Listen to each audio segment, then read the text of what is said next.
Lan và Mai là hai chị em sinh đôi lớn lên ở một khu phố sầm uất, nhộn nhịp giữa trung tâm thành phố. Khu phố này tuy không phải là khu phố sang trọng, nhưng lại đầy những con hẻm nhỏ, những quán cà phê ấm cúng, các cửa hàng bán lẻ luôn tấp nập khách qua lại. Được sinh ra trong một gia đình thuộc tầng lớp trung lưu, cha mẹ của Lan và Mai đều làm công chức và dành phần lớn thời gian trong ngày để làm việc. Dù bận rộn với công việc, họ luôn cố gắng dành thời gian chăm sóc và nuôi dưỡng hai cô con gái nhỏ. Cuộc sống không quá giàu có, nhưng trong gia đình Lan và Mai, tình yêu thương luôn là điều không thiếu thốn. Cha mẹ họ không chỉ dạy các con cách sống tử tế mà còn khuyến khích họ theo đuổi những ước mơ riêng. Dù cuộc sống có nhiều khó khăn, Lan và Mai luôn cảm nhận được sự yêu thương vô điều kiện của cha mẹ. Họ lớn lên trong một không gian đầy đủ về mặt tinh thần, mặc dù không phải lúc nào cũng có đủ vật chất. Những buổi chiều cuối tuần, cha mẹ vẫn dành thời gian cùng hai chị em đi dạo quanh khu phố, dừng lại tại quán cà phê nhỏ quen thuộc để thưởng thức món trà nóng. Đó là những khoảnh khắc bình dị nhưng tràn đầy ý nghĩa, là những ký ức đẹp đẽ mà cả hai chị em sẽ mãi khắc sâu trong lòng. Ngay từ khi còn nhỏ, Lan và Mai đã có một mối quan hệ vô cùng đặc biệt mà ít ai có thể hiểu được. Cả hai chị em không chỉ giống nhau về ngoại hình mà còn có những thói quen, sở thích đến mức khó phân biệt được ai là ai. Mái tóc đen dài, làn da sáng mịn và đôi mắt sáng ngời của cả hai luôn tỏa sáng trong mỗi nụ cười, như thể cả thế giới đều thuộc về họ. Những người xung quanh không bao giờ ngừng ngạc nhiên khi thấy sự đồng điệu đến khó tin giữa họ. Từ lúc còn bé, Lan và Mai đã tạo dựng một mối liên kết mạnh mẽ đến mức gần như không thể tách rời. Chị em sinh đôi, dù có những điểm tương đồng đến khó tin về ngoại hình, nhưng điều đặc biệt chính là cách họ hiểu nhau mà không cần phải nói một lời. Họ không chỉ là những người bạn thân thiết mà còn là những người bạn tri kỷ, luôn có thể cảm nhận được cảm xúc của đối phương chỉ qua một ánh mắt. Chỉ cần một cái nhìn, một cái nhíu mày nhẹ hay một nụ cười là đủ để họ biết người kia đang vui hay buồn, cần sự an ủi hay muốn được một mình. Cái sự đồng điệu này không phải ai cũng có thể có. Và chính điều đó đã khiến tình chị em giữa Lan và Mai trở nên vô cùng đặc biệt. Ngày còn bé, không ai có thể phân biệt được ai là chị, ai là em, bởi lẽ cả hai luôn làm mọi thứ cùng nhau. Từ lúc thức dậy, họ đã cùng nhau chọn quần áo, mặc những bộ đồ giống nhau. Buổi tối, dù là thời gian học bài hay chỉ là những giờ phút thư giãn, cả hai đều làm chung mọi thứ. Họ học chung một lớp, cùng tham gia những hoạt động trong trường, thậm chí còn cùng một nhóm bạn. Và điều kỳ lạ là mỗi lần tụ tập, các bạn của Lan và Mai đều không thể biết ai là ai chỉ qua cách nói chuyện hay hành động. Điều đó khiến cho những người xung quanh thậm chí còn trêu đùa rằng họ chẳng khác gì một người, chỉ là có hai thân xác. Mối quan hệ của họ không chỉ đơn thuần là sự gắn bó về thể xác mà còn sâu sắc ở tinh thần. Tình chị em của họ giống như một cặp đôi bạn thân, nhưng đặc biệt hơn là sự hiểu biết lẫn nhau trong mọi tình huống. Cả hai đều không cần phải hỏi nhau bất cứ điều gì mà vẫn hiểu rõ ràng đối phương đang nghĩ gì, cần gì. Lan luôn là người có vẻ ngoài mạnh mẽ, quyết đoán và có phần cứng rắn, nhưng Mai lại là người hiền lành và dịu dàng hơn, luôn biết cách tạo cảm giác an tâm cho người khác. Tuy nhiên, trong mắt Mai, Lan luôn là người bảo vệ cô, giúp cô vượt qua mọi khó khăn. Còn Lan, dù luôn mạnh mẽ và tự tin, nhưng khi ở bên Mai, cô cảm nhận được một sự an ủi vô hình mà chỉ có người thân thiết nhất mới có thể đem lại. Cái mối quan hệ đặc biệt này không chỉ tồn tại trong những giờ phút bình yên, mà nó cũng được thử thách qua thời gian. Trong suốt quãng thời gian học cấp 2, cấp 3, dù có những lúc Lan và Mai gặp phải những biến cố và thử thách trong cuộc sống, họ luôn có nhau để vững vàng hơn. Không ai có thể hiểu họ như nhau, và không ai có thể thay thế được vị trí của người kia trong trái tim mỗi người. Những cuộc trò chuyện dài trong những đêm khuya, những giờ phút ngồi im lặng bên nhau dưới ánh đèn mờ ảo, hay chỉ đơn giản là việc cùng nhau lặng nhìn ra ngoài cửa sổ trong một ngày mưa đều là những ký ức quý giá mà cả hai chị em luôn lưu giữ. Khi cả hai bước vào tuổi trưởng thành, họ cũng không hề thay đổi mối quan hệ này. Lan và Mai dù trưởng thành và có những lựa chọn riêng cho cuộc sống của mình, nhưng tình cảm chị em vẫn luôn là thứ không thể chia cắt. Chỉ cần nhìn vào ánh mắt của người kia, họ lại biết người còn lại đang cần gì. Điều này không chỉ là sự thấu hiểu, mà còn là một sự kết nối tinh thần đặc biệt.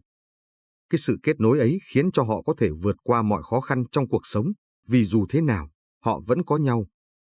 Trong những buổi tụ tập bạn bè, mọi người đều dễ dàng nhận ra tình cảm sâu sắc của hai chị em. Nhưng cũng không ít lần Lan và Mai phải đối mặt với những tình huống dở khóc dở cười. Cả hai luôn có những khoảnh khắc mà những người bạn thân thiết của họ không thể hiểu hết được, như một biểu hiện nào đó về sự đồng điệu mà không phải ai cũng có.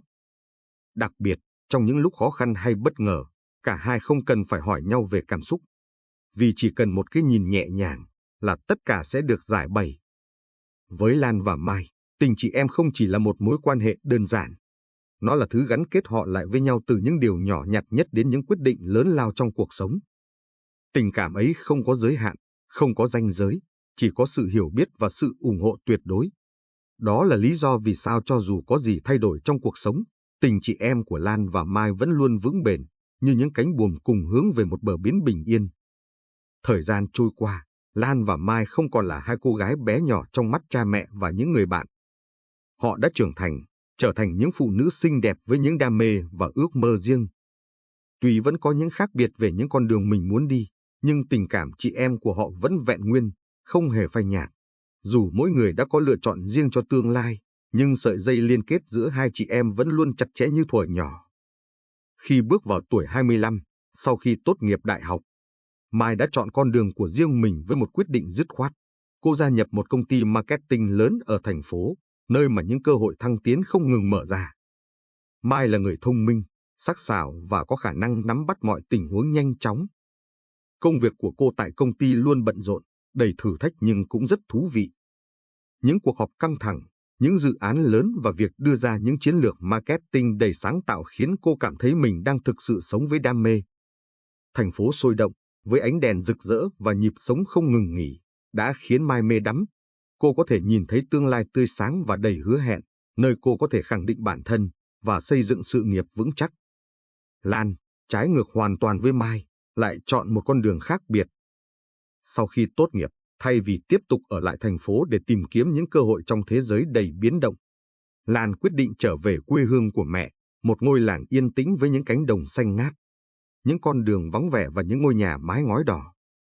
Trong mắt Lan, quê hương là nơi bình yên nhất, nơi mà mỗi sáng thức dậy, cô có thể cảm nhận được không khí trong lành, ngắm nhìn những cánh đồng lúa chín vàng ươm và thưởng thức những bữa ăn đầm ấm bên gia đình.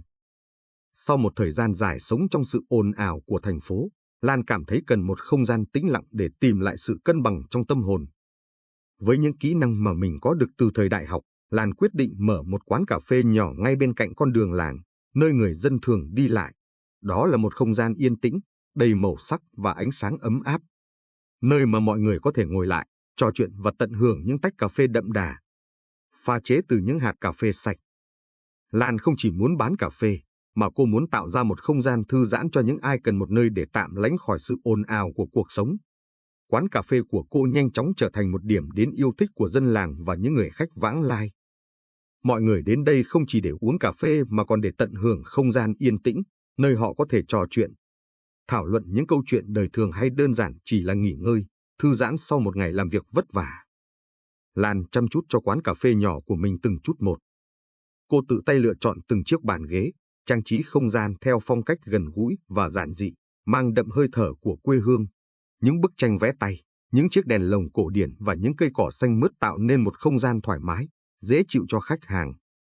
Cô cũng tạo ra một thực đơn phong phú với những món ăn nhẹ ngon miệng, kết hợp hoàn hảo với các loại cà phê, trà thảo mộc tự nhiên. Dần dần, quán của Lan trở thành một phần không thể thiếu trong cuộc sống của nhiều người dân trong làng. Cô tìm thấy niềm vui trong từng khách hàng đến và sự hài lòng mà họ mang lại. Chính điều đó khiến cô cảm thấy hạnh phúc và bình yên. Mặc dù vậy, Lan vẫn không thể phủ nhận sự nhớ nhung với Mai. Cả hai chị em vẫn duy trì liên lạc hàng ngày, chia sẻ với nhau những câu chuyện về cuộc sống. Mai vẫn đều đặn gọi điện cho Lan, kể về những công việc đầy thử thách ở công ty, những dự án marketing thành công và cả những khó khăn mà cô gặp phải trong cuộc sống. Lan thì kể về những buổi sáng thức dậy cùng tiếng gà gáy, những lần chuẩn bị cà phê cho khách hàng, và đôi khi là những khoảnh khắc yên bình khi ngồi một mình dưới bóng cây trong vườn nhà. Mặc dù khoảng cách địa lý khiến họ không thể gặp nhau thường xuyên, nhưng tình cảm của họ vẫn gắn bó như thuở nào. Họ luôn là người bạn tri kỷ của nhau, người luôn lắng nghe và thấu hiểu những suy nghĩ, cảm xúc của người kia. Có một buổi tối, Mai quyết định về thăm Lan. Cô đã làm xong mọi việc ở thành phố và dành thời gian về quê để thư giãn. Mai đến quán cà phê của Lan, và cả hai đã có một buổi trò chuyện thật dài dưới ánh đèn vàng ấm áp. Mai không giấu nổi sự ngưỡng mộ dành cho quán cà phê nhỏ mà Lan đã tạo dựng. Cô nói, chị thật sự không ngờ là một người như chị lại có thể làm được một điều tuyệt vời như thế này. Chị thực sự tìm thấy được hạnh phúc trong công việc của mình. Lan chỉ mỉm cười, đáp lại. Em cũng vậy, Mai. Em tìm thấy được đam mê trong công việc của mình, nhưng chị cũng tìm thấy hạnh phúc trong những điều nhỏ bé. Quán cà phê này là nơi giúp chị tìm thấy sự bình yên trong tâm hồn. Dù Mai vẫn yêu thích cuộc sống ở thành phố, với những cơ hội nghề nghiệp không ngừng phát triển, nhưng cô vẫn cảm nhận được sự khác biệt trong cách sống của chị mình. Lan có thể tìm thấy hạnh phúc từ những điều giản dị nhất, từ việc chăm sóc quán cà phê của mình và tạo ra một không gian cho người khác tìm thấy sự bình an. Còn Mai, mặc dù có nhiều thành công trong sự nghiệp, nhưng đôi khi cô lại cảm thấy thiếu thốn sự bình yên trong tâm hồn. Họ không có cùng một con đường, nhưng họ vẫn hiểu rằng, dù đi đâu, tình cảm chị em sẽ mãi gắn bó, và sự khác biệt đó chỉ khiến mối quan hệ giữa họ thêm phần đặc biệt. Cả hai chị em đều biết rằng, dù cuộc sống có đưa đẩy họ đi theo những con đường riêng biệt, nhưng tình yêu thương và sự gắn bó giữa họ sẽ không bao giờ thay đổi. Dù Mai chọn thành phố, còn Lan quyết định về quê hương, nhưng tình cảm của họ vẫn mãi vẹn nguyên, và mỗi lần gặp gỡ, họ lại cảm nhận được sự ấm áp của tình chị em. Cuộc sống của Lan và Mai vẫn tiếp diễn trong sự bình lặng, với những nhịp sống riêng biệt của mỗi người. Lan chăm sóc quán cà phê nhỏ của mình, đem đến những ly cà phê thơm ngon và không gian yên bình cho những ai ghé qua, trong khi Mai vẫn miệt mài với công việc marketing tại công ty lớn ở thành phố. Dù có những con đường khác nhau, họ vẫn luôn giữ liên lạc và chia sẻ những câu chuyện cuộc sống. Nhưng mọi thứ bắt đầu thay đổi khi một người đàn ông tên Minh xuất hiện. Minh là một người đàn ông 30 tuổi, có vẻ ngoài điển trai, phong thái tự tin và đầy mạnh mẽ. Anh đã từng là giám đốc điều hành của một công ty start-up thành công, với một sự nghiệp rực rỡ và những tòa nhà cao tầng, nơi anh đã sống và làm việc ở nước ngoài. Tuy nhiên, sau một cú vấp ngã lớn trong sự nghiệp, Minh đã không còn có thể tiếp tục sống với những hào nhoáng của cuộc sống cũ.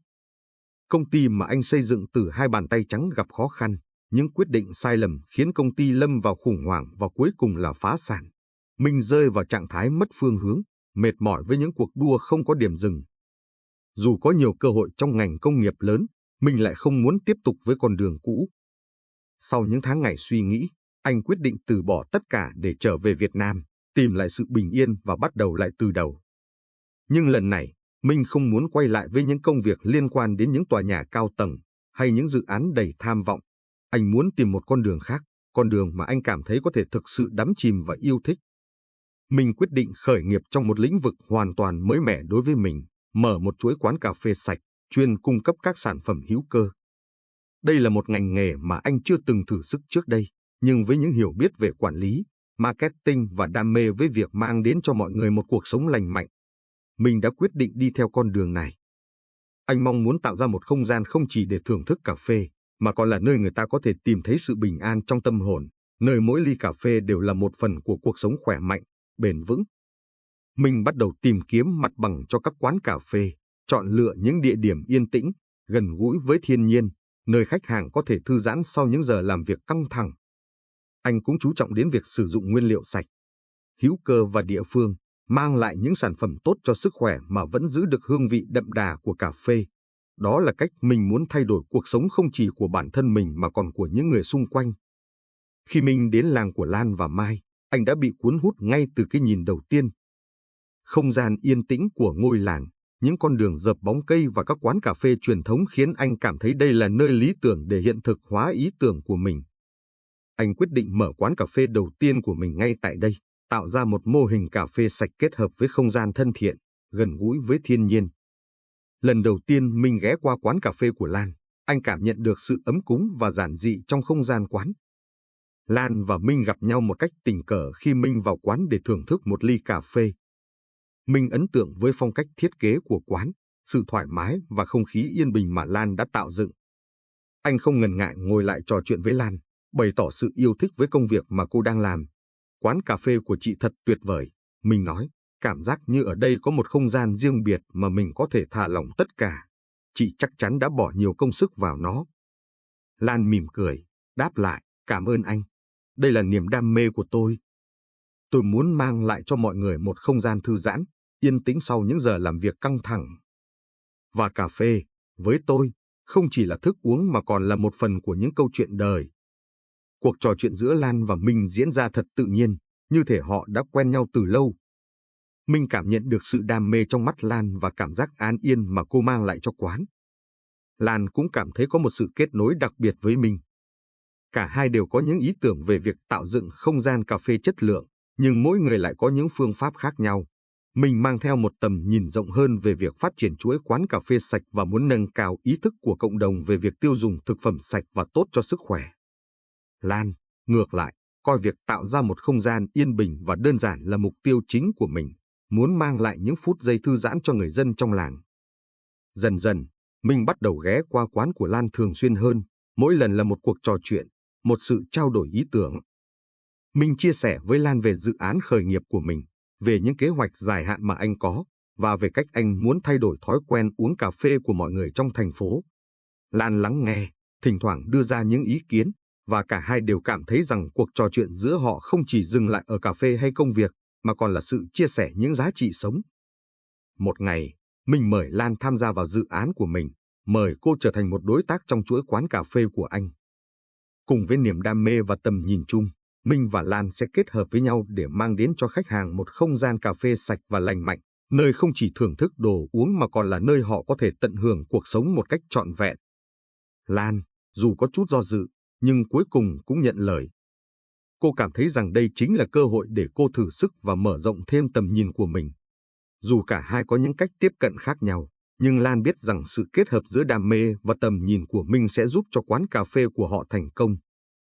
Từ đó, Minh và Lan bắt đầu làm việc chung, và cùng nhau, họ xây dựng một chuỗi quán cà phê sạch đầu tiên tại Việt Nam. Quá trình khởi nghiệp không dễ dàng, nhưng tình bạn, sự thấu hiểu và tầm nhìn chung đã giúp họ vượt qua mọi khó khăn. Cả hai không chỉ tạo dựng được một thương hiệu cà phê thành công mà còn mang lại cho cộng đồng một thông điệp về sức khỏe, sự bền vững và tình yêu thương dành cho cuộc sống. Ngay từ lần đầu tiên Minh xuất hiện trong quán cà phê của Lan, cả cô và Mai đều cảm nhận được một sức hút đặc biệt mà anh mang lại. Minh có vẻ ngoài điển trai với khuôn mặt sắc nét, làn da nâu khỏe mạnh và đôi mắt sâu thẳm, đầy cuốn hút. Phong thái của anh tự tin nhưng không hề kiêu ngạo. Anh luôn mang đến một cảm giác dễ gần, khiến người ta cảm thấy thoải mái và an tâm ngay khi mới gặp. Điều này khiến Lan cảm thấy thoải mái ngay lập tức khi Minh bắt đầu ghé qua quán cà phê của cô vào mỗi sáng.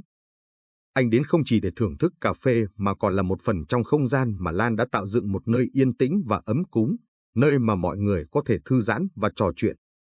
Minh bắt đầu trở thành khách quen, và dần dần, sự xuất hiện của anh trở thành một phần quen thuộc trong thói quen hàng ngày của Lan.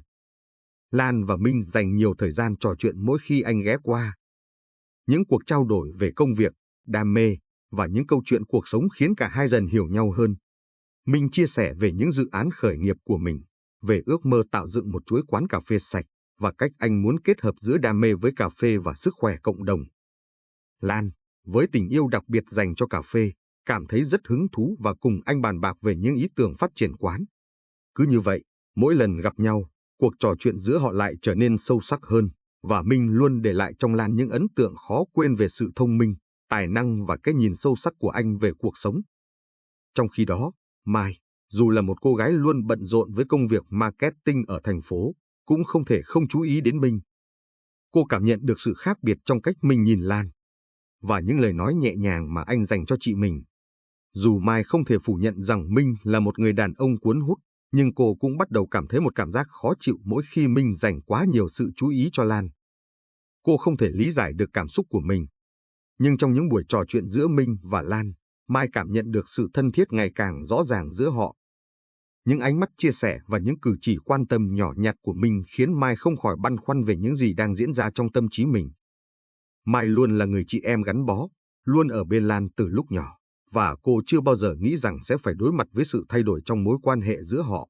Tuy nhiên, sự xuất hiện của Minh khiến cô phải suy nghĩ lại về mọi thứ. Mai không hề tỏ ra ghen tị, nhưng cảm giác rằng Minh dường như dành nhiều sự quan tâm hơn cho Lan bắt đầu làm cô cảm thấy lo lắng. Mối quan hệ giữa ba người dần dần trở nên phức tạp hơn, khi Mai nhận ra rằng tình cảm giữa chị mình và Minh có thể phát triển theo một hướng mà cô không thể lường trước được. Mặc dù vậy, Mai không thể phủ nhận rằng Minh là một người đặc biệt, và sự xuất hiện của anh đã tạo nên một không khí mới mẻ, tươi sáng trong cuộc sống của cả Lan và Mai. Cô hiểu rằng tình bạn giữa ba người có thể sẽ phát triển theo một hướng khác, và đôi khi những thay đổi trong cuộc sống là điều không thể tránh khỏi. Nhưng liệu mối quan hệ này sẽ đi đâu, và tình cảm của Lan và Minh sẽ ảnh hưởng như thế nào đến tình cảm giữa chị em của họ, Mai vẫn chưa có câu trả lời chắc chắn. Tình cảm giữa Lan và Minh ngày càng trở nên rõ ràng, nhưng cả hai chị em đều không nói ra. Cứ mỗi lần Minh ghé qua quán cà phê của Lan, sự kết nối giữa họ lại thêm phần gắn bó. Những cuộc trò chuyện kéo dài về công việc, ước mơ và những câu chuyện đời khiến họ ngày càng thấu hiểu nhau hơn. Lan cảm nhận được một sự thu hút đặc biệt từ Minh, nhưng trong lòng cô cũng có những lo lắng không dễ nói ra. Mặc dù Lan luôn là người mở lòng với Minh, cô lại bắt đầu cảm thấy không thoải mái khi thấy Minh trò chuyện nhiều hơn với Mai. Cô tự hỏi liệu có phải Minh đang dành quá nhiều sự quan tâm cho Mai, trong khi tình cảm của mình dành cho anh lại không được đáp lại một cách rõ ràng. Lan không muốn để những cảm xúc này ảnh hưởng đến mối quan hệ chị em của họ, nhưng cô không thể phủ nhận rằng sự thân thiết ngày càng rõ rệt giữa Minh và Mai khiến cô cảm thấy không an tâm. Còn Mai, dù cô không muốn thừa nhận, cũng bắt đầu nhận ra sự khác biệt trong cách Minh đối xử với Lan và với mình. Minh luôn nhìn Lan bằng đôi mắt ấm áp, những lời nói nhẹ nhàng và những cử chỉ quan tâm khiến Mai không khỏi cảm thấy lạ lùng. Cô bắt đầu có những suy nghĩ trong lòng, tự hỏi liệu Minh có cảm thấy một tình cảm đặc biệt dành cho Lan mà không phải là cô. Mai đã từng quen với việc luôn là người bạn đồng hành của Lan, nhưng giờ đây, những thay đổi trong mối quan hệ giữa Minh và Lan khiến cô cảm thấy lo lắng về vị trí của mình trong trái tim cả hai người. Mối quan hệ giữa ba người bắt đầu có sự thay đổi ngầm mà không ai trong họ dám đối diện. Một ngày nọ, mình mời Lan và Mai cùng tham dự một buổi tiệc tối tại một khách sạn sang trọng. Đây là lần đầu tiên cả ba người cùng tham dự một sự kiện xã hội như vậy, và không khí trong bữa tiệc lúc đầu rất vui vẻ. Tuy nhiên, Mai bắt đầu cảm thấy không thoải mái khi Minh dành nhiều sự chú ý cho Lan hơn. Anh luôn cười nói và chăm chú lắng nghe mỗi khi Lan chia sẻ câu chuyện, trong khi Mai cảm thấy như mình bị bỏ quên. Những ánh mắt, những cử chỉ quan tâm của Minh dành cho Lan khiến Mai không khỏi cảm thấy khó chịu, nhưng cô không dám lên tiếng. Cảm giác ghen tị bắt đầu len lỏi trong lòng Mai, mặc dù cô không muốn thừa nhận điều đó. Mai cố gắng giữ bình tĩnh, nhưng trong sâu thẳm, cô cảm nhận rõ sự khác biệt trong cách đối xử của Minh dành cho hai chị em. Mặc dù không nói ra, nhưng trong lòng Mai, cảm giác bất an và lo lắng về tình cảm của Minh đối với Lan dần lớn lên, khiến cô cảm thấy xa lạ với chính mình. Những ngày tiếp theo, Mai không thể ngừng suy nghĩ về những gì đã diễn ra trong buổi tiệc hôm đó. Cô bắt đầu nhận ra những cử chỉ thân mật giữa Minh và một người phụ nữ khác mà cô không quen biết. Minh luôn dành cho cô gái ấy những ánh nhìn trìu mến, những nụ cười ấm áp và những lời nói dịu dàng mà trước đây cô chỉ thấy anh dành cho Lan. Mai không thể giấu được cảm giác bối rối và đau đớn đang dâng lên trong lòng. Cô cảm thấy như thế giới xung quanh bỗng chốc sụp đổ, khi nhận ra rằng Minh không chỉ dành sự quan tâm đặc biệt cho Lan mà còn có thể yêu một người khác ngoài cả hai chị em. Cảm giác ghen tị và tổn thương không thể kìm nén, Mai quyết định phải đối mặt với Lan để giải tỏa mọi suy nghĩ trong lòng. Cô muốn có một cuộc trò chuyện thẳng thắn với Lan về tình cảm dành cho Minh, nhưng khi cô mở lời, Lan lại lặng im. Dù Lan cũng nhận ra tình cảm mình dành cho Minh, cô không dám thừa nhận vì sợ sẽ làm tổn thương Mai. Lan không muốn phá vỡ mối quan hệ chị em mà họ đã xây dựng suốt bao nhiêu năm qua. Sự im lặng giữa hai chị em dần trở nên căng thẳng. Cả Lan và Mai đều yêu Minh, nhưng họ lại không thể chia sẻ cùng một tình yêu. Tình cảm của cả hai dành cho Minh trở thành gánh nặng trong mối quan hệ của họ, và giờ đây, họ phải đối diện với sự thật đau lòng, họ không thể có anh cùng một lúc. Sự căng thẳng, dằn vặt và đau khổ bắt đầu len lỏi vào từng ngày của họ, khiến mối quan hệ chị em trở nên phức tạp hơn bao giờ hết. Cuối cùng, sau nhiều cuộc trò chuyện, dằn vặt và những quyết định khó khăn, Lan và Mai đã nhận ra rằng tình yêu của họ dành cho Minh không thể dễ dàng tách rời. Dù cả hai chị em đều yêu Minh, họ không thể phủ nhận rằng tình cảm giữa họ và Minh đã trở nên sâu sắc, và việc duy trì mối quan hệ một cách lặng lẽ sẽ chỉ khiến cả ba người đều chịu tổn thương. Lan là người đầu tiên thừa nhận tình cảm của mình với Minh. Sau nhiều đêm suy nghĩ, cô hiểu rằng mình không thể cứ mãi sống trong sự hy sinh mà đánh mất đi hạnh phúc của chính mình. Dù vẫn yêu chị gái và không muốn làm tổn thương Mai, Lan cảm thấy mình không thể từ bỏ Minh, người mà cô thật sự cảm thấy gắn bó sâu sắc. Lan quyết định đối diện với cảm xúc của mình, đồng thời chia sẻ với Mai về những gì cô cảm thấy. Mai, mặc dù không thể phủ nhận rằng tình cảm của cô dành cho Minh vẫn còn, Nhưng cô cũng nhận ra rằng tình yêu giữa cô và Minh đã không còn như xưa. Cô bắt đầu cảm thấy một sự tôn trọng và hiểu biết sâu sắc đối với Lan, vì chị là người đầu tiên thể hiện sự dũng cảm trong việc đối diện với sự thật về tình cảm của mình. Mai nhận ra rằng không thể giữ mãi một tình yêu đã không còn nguyên vẹn, và việc yêu mình một cách vô điều kiện sẽ không giúp họ có được hạnh phúc lâu dài. Thay vào đó, Mai quyết định để tình cảm giữa họ phát triển theo một cách mới, không phải là một sự chia rẽ mà là sự kết hợp, chấp nhận tất cả những thay đổi để xây dựng một mối quan hệ mạnh mẽ hơn. Cuối cùng, sau những cuộc trò chuyện sâu sắc và những quyết định đầy dũng cảm, Lan, Mai và Minh quyết định cùng nhau xây dựng một mối quan hệ mới. Cả ba đều nhận thức rằng tình yêu không phải là thứ có thể chiếm hữu, mà là thứ phải được chia sẻ và đồng điệu. Họ hiểu rằng, dù cuộc sống có thể có những tình huống khó khăn, nhưng tình yêu, sự thấu hiểu và sự tôn trọng lẫn nhau sẽ giúp họ vượt qua mọi thử thách. Sau những ngày dài đắn đo, cân nhắc và đối diện với những cảm xúc phức tạp, Lan, Mai và Minh đã quyết định đi đến một quyết định táo bạo mà không ai trong họ ngờ tới: một đám cưới chung, một bước đi không giống ai, nhưng là kết quả của sự đồng điệu và tình yêu chân thành. Cả ba người đã dành thời gian thảo luận kỹ lưỡng về quyết định này, bởi họ hiểu rằng đây không phải là một sự lựa chọn đơn giản, mà là một bước đi đầy thử thách. Mặc dù có những sự lo lắng và băn khoăn, họ cũng nhận thức rõ ràng rằng tình yêu không phải lúc nào cũng tuân theo những khuôn khổ truyền thống. Tình yêu giữa họ là một tình yêu đầy sự chấp nhận, thấu hiểu và tôn trọng lẫn nhau. Sau khi vượt qua những hiểu lầm, những cảm xúc ghen tị và tổn thương, cuối cùng, họ quyết định gạt bỏ mọi sự sợ hãi để cùng nhau xây dựng một gia đình, một mối quan hệ không giống ai, nhưng đậm chất yêu thương. Đám cưới của ba người diễn ra trong một không gian ấm cúng và đầy cảm xúc. Lễ cưới được tổ chức ở một bãi biển yên tĩnh, nơi sóng vỗ nhẹ nhàng vào bờ và ánh hoàng hôn chiếu rọi tạo ra một khung cảnh tuyệt đẹp. Mặc dù đây là một sự kiện khá lạ lẫm với mọi người, nhưng đối với Lan, Mai và Minh, đây là khoảnh khắc đầy ý nghĩa, là biểu tượng của tình yêu và sự kiên trì vượt qua mọi khó khăn. Lan mặc một chiếc váy cưới đơn giản nhưng thanh lịch, ánh mắt của cô toát lên sự hạnh phúc khi nhìn về Minh và Mai. Mai, với nụ cười dịu dàng, cũng mặc một bộ váy cưới đẹp, nhưng cô biết rằng đây là khoảnh khắc cô phải buông bỏ những lo lắng của mình để dành trọn tình yêu cho Minh và Lan. Minh đứng bên cạnh cả hai, với vẻ mặt đầy quyết tâm, tay nắm chặt tay với Lan và Mai, chứng tỏ sự kiên định trong tình yêu của anh dành cho họ. Lễ cưới không thiếu đi những lời chúc phúc từ bạn bè và người thân, dù có những cái nhìn tò mò và bàn tán, nhưng không ai có thể phủ nhận rằng tình yêu giữa ba người là chân thành và đẹp đẽ. Trong khoảnh khắc đó, Lan, Mai và Minh nhận ra rằng không có gì quan trọng hơn tình yêu và sự chấp nhận của họ dành cho nhau. Họ đã vượt qua được mọi rào cản của xã hội, của những định kiến, và chính tình yêu đã đưa họ đến bên nhau. Đám cưới của ba người không chỉ là một lễ cưới thông thường, mà là minh chứng cho tình yêu không có giới hạn, tình yêu vượt qua mọi thử thách, và tình yêu dành cho nhau là điều tuyệt vời nhất mà họ có.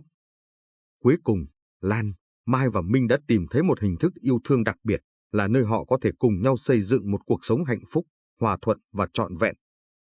Họ không chỉ kết hôn với nhau mà còn kết nối sâu sắc với những giá trị của sự thấu hiểu, tôn trọng và yêu thương.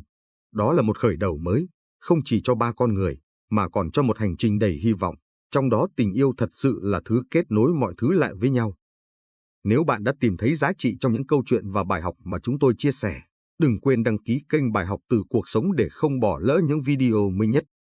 Mỗi câu chuyện, mỗi bài học đều mang đến những góc nhìn sâu sắc, những cảm xúc và triết lý có thể giúp bạn có thêm động lực, sự thấu hiểu và hướng đi đúng đắn trong cuộc sống. Hãy nhấn đăng ký ngay và bật thông báo để luôn nhận được những video truyền cảm hứng. Cảm ơn bạn đã đồng hành cùng chúng tôi, và chúng tôi mong sẽ tiếp tục được chia sẻ những bài học ý nghĩa với bạn.